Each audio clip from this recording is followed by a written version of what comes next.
दोस्तों नमस्कार, मैं आरती आप सभी का स्वागत करती हूँ। तो प्यारा सा एक कजरी गीत सुनाने जा रही हूँ दोस्तों। जैसा भी लगा धमाका बा जरूर बताइएगा और बहुत ही प्यारा गीत है दोस्तों। तो चलिए मैं सुनाती हूँ, शुरू से लास्ट तक सुनिए और गीत का आनंद उठाइए। जैसा भी लगा कमेंट में बताइए, अच्छा लगेगा तब भी और नहीं अच्छा लगेगा तब भी बताइएगा दोस्तों। तो चलिए मैं सुनाती हूँ कि हरे रामा घेरी घेरी बरस बदरिया भीजले मोर चुनरिया रे हारी। कि हरे रामा घेरी घेरी बरस बदरिया भीजले मोर चुनरिया रे हारी। ससुरु हमार छतरी ले आया, ससुरु हमार छतरी ले आया।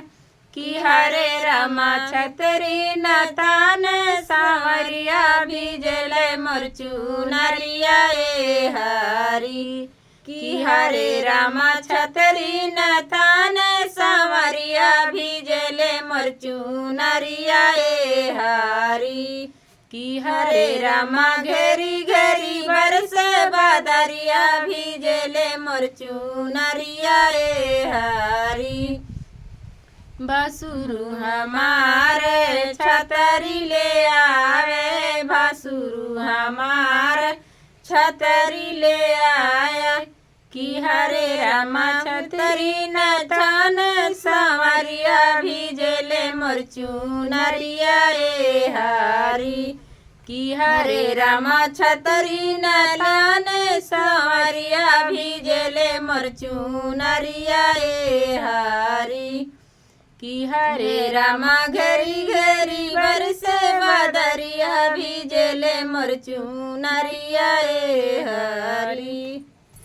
देवरु हमार छतरी ले आवे, देवरु हमार छतरी ले आवे।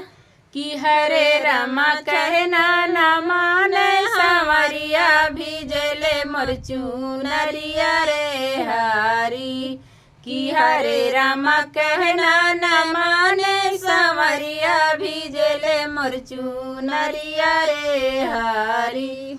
कि हरे रामा घेरी घेरी बरस बदरिया भीजले मोर चुनरिया रे हारी।